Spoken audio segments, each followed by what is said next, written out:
यह कहानी भगवान कृष्ण के बाल्यकाल की है।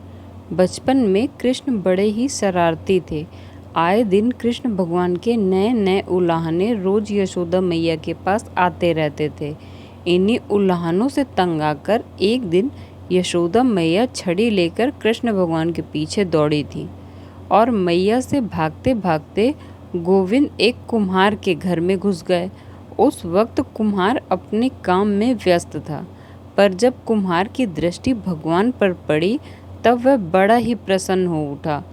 कृष्ण बोले, कुम्हार जी, मेरी मैया बहुत क्रोधित है और छड़ी लेकर मुझे ढूंढ रही है। कुछ समय के लिए मुझे कहीं छुपा लीजिए। कुम्हार भगवान श्री कृष्ण के अवतार स्वरूप से ज्ञात था। उसने तुरंत श्री कृष्ण को एक बड़े से मिट्टी के घड़े के नीचे छुपा दिया।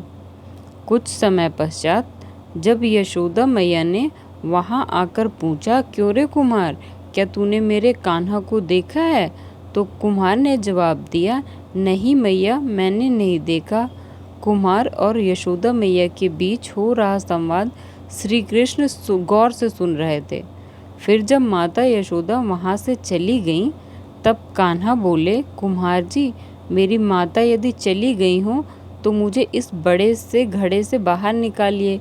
कुम्हार बोला, ऐसे नहीं भगवान, पहले आपको मुझे वचन देना होगा कि आप मुझे 84 लाख योनियों के बंधन से मुक्त कर देंगे। कुम्हार की बात सुनकर कान्हा जी मुस्कुराए और बोले, ठीक है कुम्हार, मैं वचन देता हूँ कि मैं तुम्हें 84 लाख योनियों के बंधन से मुक्ति दे दूंगा। अब तो मुझे बाहर निकालो।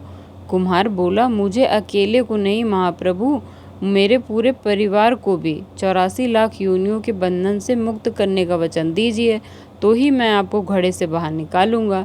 इस पर कृष्ण बोले, ठीक भैया, मैं उन्हें भी 84 लाख योनियों के बंधन से मुक्त करने का वचन देता हूँ, अब तो बाहर निकाल दो।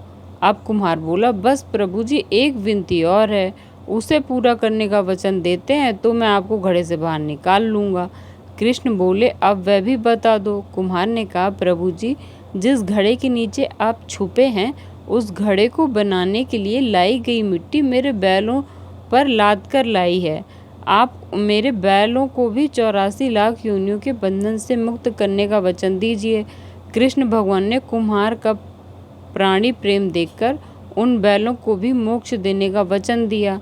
कान्हा बोले, लो, तुम्हारी सभी इच्छाएं पूरी हो गईं, अब तो इस घड़े से मुझे बाहर निकाल लो। इस पर कुम्हार बोला, अभी नहीं भगवान, बस एक अंतिम इच्छा शेष रह गई है, और वह यह है कि जो भी जीव हम दोनों के बीच इस संवाद को सुनेगा उसे भी आप इस जन्म और मृत्यु के चक्र से मुक्त कर देंगे। बस यह वचन भी दे दीजिए, तभी मैं आपको इस घड़े से बाहर निकालूंगा। कुम्हार की सच्ची प्रेम भावना देखकर कृष्ण भगवान अति प्रसन्न हुए और उन्होंने कुम्हार को तथास्तु कह दिया।